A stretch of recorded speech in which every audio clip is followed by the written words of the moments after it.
Hireen beekaadhaan Dooktarii Heerbaan akka hojii ajjeesee itti himte. Beekaanis gonkumaayyuu kun qoosadhaa si amanuu hin danda'u jechuudhaan itti dubbate. Hireenis akkamitti akkana naan jettaa kun qoosaa miti beekaa nadhamanii kuni biraankii miti sin jechaan jira jechuudhaan itti dubbate. Yeroo sanii innis sababbi inni kana jechuudhaan isaaf ani yeroon biraankii si taasisee san ati beekaa ani kana si deebisuu baannaan kanaafiyyuu qophaa'i naan jettee turtee jechuudhaan itti dubbate. Hireenis ati nama akkamiitii yeroo hundaayyuu mee natti himi naan jechuudhaan ana caqacaqaa turte. Haala kanaanii natti qoosuu fi osoon qoosaa turees du'a hurjitiinis sitti qoosadhaa kanaafiyyuu dhugaa naan jettaa jechuudhaan itti dubbate.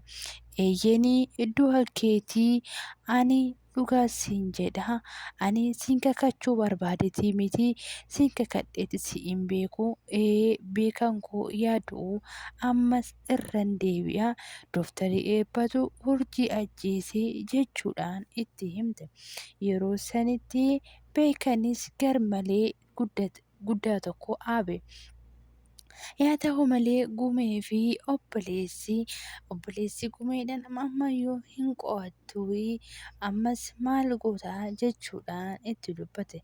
Innis abshirii boruu na hojjisiisi jedheetoo sin rakkisuu jechuudhaan itti dubbate. Salphoo wayitii ati akkamitti jechuma tokko si yaadachiisaa odoo deemtuu dhagaan tokko sitti dhahee inni situ dhagaadha jedhee jechoota bakkatti sirriitti qabatta. Kanaafiyyuu ani yeroo tokko dogongoree jira. Kanaan lammata nan dogongoru qoosaa isiitii kootiyyuu sin qo'achiisaa jechuudhaan itti dubbate. Yeroo sanitti ana dhiistee jechamoota qo'achiisuu qabdee ammoo ana maal na galchee dhimma keetii jechuudhaan itti dubbate. Hireenis beekaadhaan beekaa si eegatan jira mee maaliif natti jedhii waan tokko naan jedhii jechuudhaan itti dubbate. Yeroo sanatti beekanis hiree maal akkasiin jedhu barbaaddaa jechuudhaan itti dubbate. Giiftii wajjinis waan inni haasofne hunduyyuu sitti himee jira. Isaan boodas anaanis waan naan jedhe hundayyuu sitti himee jira. Ishii akkamitti sitti himaa natti hin dubbattu jechuudhaan. Yeroo sanitti beekanis ani Dooktarii Eebbaa kan yeroo dheeraadhaaf beekuu siif jechamoota kana si dhufate nan ajjeesa naan jedhee si yaadachaa jira natti jedhe. Kalaa kana salphaa godhee akka fudhadhu barbaadaa jechuudha. Hireenis kanaafuu sin amanu sin jechaan jira jechuudhaan itti dubbate. Beekanis amman jammaree ani qophaa koo ta'uun barbaadaa jechuudhaan itti dubbate. Akkasumas hireenis inni ka'ee biraa deemuu barbaade ani guyyoota muraasaa booda waan naan jette si yaadachiisu jechuudhaan itti dubbate. Yaa ta'u malee innis jechoota akkas ture. Na amantaa jettee yeroo hireen gaafattutti beekanis lafa kanaa fi waan isa akka beekutti waaqa gaditti si malee namni amanu tokko lafa kanarra hin jiru jechi ture. Innis yeroo kana yaadattutti baay'ee tokko gadde. Yeroo ati akkas naan jettu oguma kan na amantudha. Ati amantiin kee kanuma bichaa qofaa jechuudhaan itti dubbatte. Hireenis yeroo sanitti waan baay'ee isheetti dhagahame baay'ee gaddite. Yeroo baay'ee akkamitti akkam ta'a jechuudhaan barsiisaa Biqilaan beekaadhaan callistee waan ilaalteef kanaafiyyuu barnoota sitti fakkaate silas maal hojjetta silas kan hojjettu deebisaa bichaa qofa hoobeetaa deebichi falaasama sitti ta'ee jechuudhaan itti dubbate. Dooktarii barsiisaa Biqilaanis ka'ee sinii beekuu laataa akkuma sinii baratame walirraa walirraa guutuu laata jechuudhaan itti dubbate. Barsiisaa Biqilaanis akkamii gumee barnoonni akkuma gaaffii keessanii salphaadha jechuudhaan itti dubbate. Gisee sanitti gammeenis baay'ee ulfaata barsiisaa jechuudhaan itti dubbate. Yeroo gammachuun isa ilaalutti qo'i suuta jedhiitii dubbisii malee akkasaa kana sis akka si gaafadhu barbaadde akka barreeffamoota warra Arabaa bitaadhaa gara mirgaatti kan barreessaa jirtudha jechuudhaan itti dubbate. Yeroo sanitti yoo xiqqaate illee maqaa kee irratti barreessi eenyu akka duwwaa fidellee zeeroo fidellee akka beekamu namni jechuudhaan itti dubbate. Yeroo garaan haadhaa buburreedha jechuun guma garaan haadhaa buburreedha jechuudhaan itti ashoofa. Yaa ta'u malee barsiisaa Biqilaan haala kanaan maaliif isaanitti akkasitti qoosuu danda'e hoo jettanis guyyaa darbee obboleessi gammeen waan gammachuu qo'achiiseef barnoota isaatirraa hanga ari'amutti ga'ee akkasumas hireen barsiisaa Biqilaa akka hiriyoota isaa wajjin kadhattee gara mana barnootaatti waan dabarsiteef isa akka yaadatanii fi barnoota isaaniirraa ari'amanii hiriyoota isaaniitti kophaatti waan ta'uuf kantoota kana fakkaataniin akka isaan ofirraa barnoota argatan dagaagamee irra daddabalee kan isaan gaafate ture. Beekatiif gammeenis akka barnoonni itti cimee fi akka barsiisaa Biqilaa gatee irraa ba'ee obboleessi isaatis akka isarraa hin guunne akkasumas barsiisaa Biqilaa lammaffaa barnoota isaatirraa akka hin adabneef gochoota akkasii raawwate. Dooktarri Erbaanis barnoota isaa hojii gaarii waan qabatee fi bilbila haasa'aa ani kana si raawwadhee fi waaqayyoorraa kanan argadhu ta'a ameen jechuudhaan bilbila haasa'aa ture. Yaa ta'u malee innis erga bilbila isaa cufatee booda ati eebbatti hin amantaa jechuudhaan gaafate. Eeyyanii anis nan amana eebbii hiika guddaa qabaa maaliif na gaafattee jechuudhaan itti dubbate. Yeroo sanitti Dooktarri Erbaanis dubartii takkatu ture mucaan isaatis saanjarii akka ta'uu ture. Qarshiinis homaa harkaan qabdu turte. Kanaafiyyuu anis isheen gargaaree jechuudhaan itti dubbate. Eeris bilisummaadhaan hojjettee fi ati qajeelfamni keetii fi gargaarsi kee kun nama kamiyyuu irraan addanaa ta'e jechuudhaan itti dubbate.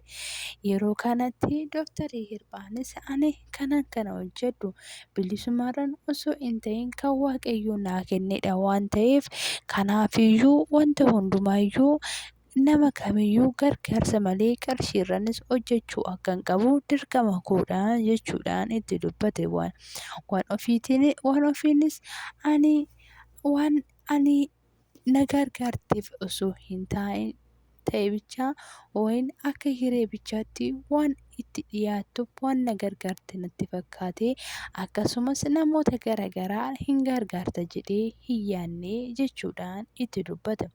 Dooktarri Erbaanis yeroo san jirutti na geessaa yoomii nama tokko nama ta'ummaa keetiin itti gargaare ati nama saniifis waan ati gootu namni sun si haa dubbatu malee ati waa'ee kan kee hin dubbatin gaarummaa kan kee namni isa himu malee ati gaarummaa kan kee ofii hin himin namoonni anis akkas godhee jira kana hojjedheera jettee kan himuun hin barbaachisaa hin jedhamaa yoomii jechuudhaan itti dubbate. Yoomiinis namni kamiyyuu akka kee kanatti hin yaaduun namoonni xiqqishoo sii kennan akka waan dhangalaasanii sirratti yaadan namoonni kamiyyuu oduu akka keetitti yaadanii kanaafiyyuu oomiyyuu kun carroomadha jechuudhaan itti dubbate. Dooktarri Erbaanis akka waan tokko naa gootuun barbaada. qarshii 50 sanii akka narraa gobboftee narraa fudhatte nan beekaa. Taphichaan jijjiiruun barbaade ani akka seenaan ittiin hiikamtu jedhee waan sitti kennee fakkeessinaa jechuudhaan itti yeroo sanitti yoomiinis akkamitti kana ta'a ani si amanuu sin amanaa jechuudhaan itti dubbata. Ani immoo osoon hin beekin akkamitti sitti himee jechuudhaan itti dubbata. Dooktarri Hibbaanis giiftiin waan kana ani giiftitti dhiyaadhuu fi osoon beekuu waan sitti kenneef kana fakkeessinaa jechuudhaan itti dubbata. Beekanis ka'eenii akkas wayyaa maafan kana gochaa jiru akka ta'e mooyyuu gara fuulduratti bartaa jechuudhaan itti dubbate. Yoomiin yeroo sanitti garuu mooyyuu ani akkanneen giftiidhaan sirraa fudhadhee itti himee jira rakkinee na quunnamee jechuudhaan itti dubbata. Maarree yoo ta'es kanumaan jennee fidnaa jechuudhaan itti dubbate. Yooyyaa kabajamtoota fi jaalatamtoota maatii chaanal siifan jalatti argamtuun har'as immoo akkuma baratame hiree jaalalaa diraamaa jedhu qabannee isinii dhufnee jirra. Hangadhuma viidiyoo kootii waan na waliin taataniif kabajaa isinirraa qaba. Mana kana laayik, sheer, sabskiraayib hogootan diraamota garagaraa mana kanarraa argattani. Kan isinirraa barbaachisu mana kana jajjabeessuu bichaadha. Waan na jajjabeessitaniif guddaa naa galatoomaa. Kabaja guddaa isinirraa qaba. Gumiin hireedhaan maal taatee maaltu si cannaqee jechuudhaan itti dubbate. Hireenis ani waan tokko aareen jira garuu sitti himuu hin barbaadu jechuudhaan itti dubbata. Yeroo sanitti hireen akkamitti akkas naan jettaa maal taateettee nan gaafattu jechuudhaan itti dubbate. Yeroo sanittis innis akkas jedhee itti dubbate. Nama tokko nama aaranii jiranitti maal taatee hoo jedhaniif waynis nama boo'uun maaf hojii hoo jedhanii akkasumas nama nyaatuunis maal nyaattu hoo jedhanii kanaafiyyuu waansa godhi jechuudha. Ani immooyyuu waan fees ta'uu waan ati keessa jirtu kanaaf kadhannaa sii godhaa akka ati kana keessaa baatuun waaqayyo sii kadhadhaa jechuudhaan itti dubbata. Yeroo sanitti hireenis galatoomii waan kana na yaaddeef jechuudhaan itti dubbate. Mee ani immoo wanta sin gaafanne tokko hin jiraa ati barnoonni qormaanni maal fakkaataa jechuudhaan itti dubbate. Yeroo sanitti qormaanni illee baay'ee bareeda. Barsiisaa Biqilaan qormaanni akkamii hin ulfaataa jedhee na gaafatee ture. Ani immoo eeyyanii hin ulfaataa jedheen deebiseefi jechuudhaan itti dubbate. Yeroo sanitti hireen maaf akkas jettee deebisteefi barnoonni dhuguma qormaannichi dhuguma ulfaatamoo jettee gaafatte. Qormaanni baay'ee hin ulfaatu. Ani immoo hoo barsiisaa Biqilaadhaan amma laayii salphaadha jedhee dubbadhee kanaafiyyuu inni wanta hin taane keessa na galchaa. Kanaaf anan barsiisaa Biqilaadhaan hin ulfaata jedhee itti dubbadhee jechuudhaan itti dubbate. Eeyyanii garuu qormaatichi baay'ee salphaadha waan ta'eef deebiidhaan deebiseerraa hin hubataa jechuudhaan itti dubbate. Yeroo sanitti maaliif akkananii barsiisaa Biqilaa ani kadhee akka mana barnootaatti deebitu gammeetti himtee jechuudhaan itti dubbate. Yeroo sanitti gumeenis maali baay'ee gadditee moo itti himuun kan koo maaliif akkasitti si aarsee jechuudhaan itti dubbate. Yeroo sanitti ani akkasitti yaadee miti jechuudhaan itti dubbate. Amma gumee waan beekuu qabdu anaa fi gammee wal lollee jirra. Akkasumas immoo waa'ee assaayimentii gubbaarratti dagaaggamnee wal argaa jirra. Kanaafiyyuu ani isa wal lole jedhee wantoota isa mi'uu fi gaddasaa arguu hin barbaadu jechuudhaan itti dubbate. Yeroo sanitti gumeenis itti si'alaa dubbachuu kootiif guddaa tokko dhiifamaa jechuudhaan itti dubbate. Akkasiin jechuu guyyaa miti yohan wanta sin jedhu sii galaa jechuudhaan itti dubbate. Gumeenis hiree gadditee osoo taa'aa jirtu itti dhufe. Maal taatee miirri kan kee miira gaddaatii maaltu si argee jechuudhaan gaafate. Yaa ta'u malee anaafsi duraan warra wal jaalatu turre amma immoo gargar baanee jirra. Kanaafiyyuu waan barbaadde ta'eetis waan rakkatte natti himi waan si dhaga'uudhaaf karaa tokko kiyyaa banaadha jedhee gaafate. Hireenis ishee amma sittin amanaa na amantaa naaf amanamtaa jechuudhaan eeyyanii anaafsi yeroo gaariis yeroo badaas waliin dabarsinee jirra. Garuu mooyyuu nama wal jaalatan tokko yeroo kamiyyuu akka waliin jiran abdiin beekaa akkasii. Kanaafiyyuu keessa kee waan si cannaqe natti himi jechuudhaan itti dubbate. Dooktarii Hirphaan urjii ani seenadha jettee seenaan ana urjiidha jettee waan ofteefi kaayyoo isaatii fi jireenya isaa keessatti ishee dhugaa baasuu waan barbaaddeef akka ishee hojjechiisan itti bitame.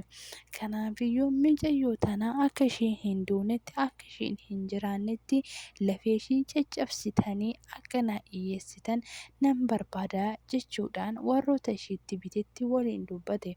Yaa ta'u malee isaan nu qarshii keenya waan barbaadde nu ajajii siifinnaa garuu mooyyuu qarshii keenya nu galchii jechuudhaan gaafatani. Yeroo sanitti ani qarshii keessan ani Dooktar Eebbadha ani qarshiidhaan rakkina hin qabu sinumtii wanta ani isiniin jedhee galmaan gayaa jechuudhaan itti dubbate. Isaanis akkamitti wanta jette hundumayyuu siif goonaa waan ati jette hundumayyuu siif ajajamnaa atis mooyyuu qarshii keenya nu galchii jedhanii gaafatani. Innis qarshii keessan kan isinii kaffalamu akkuma isin hojjettanitti hoosin lafee ishii daddaftanii isa kanaan daaktanii anis akkasumatti isinii kaffalaa waanuma hojjettan argattani. Garuu immoo akka duutuu hin barbaadu akkasin as baraarraatan bichaa kanan sodaachistan bichaa hin barbaadaa jechuudhaan itti dubbata. Eegana akkasuma eega ta'ee ishii jedhanii irraa fudhatan. Erga Dooktarii Eebbaan biraa ga'ee deemee booda inni namtichi maraataan kuni akkamitti mucayyoo tana fakkaattu kana irraan ga'an jechuudhaan yaada akkasii keessa galan. Eeyyanikaa hireen jaalalaa dhumni viidiyoo kanaa isa kanaa ji'a itti dhufu yeroo itti dhufu amma walitti deebiin turtii garii baay'ee.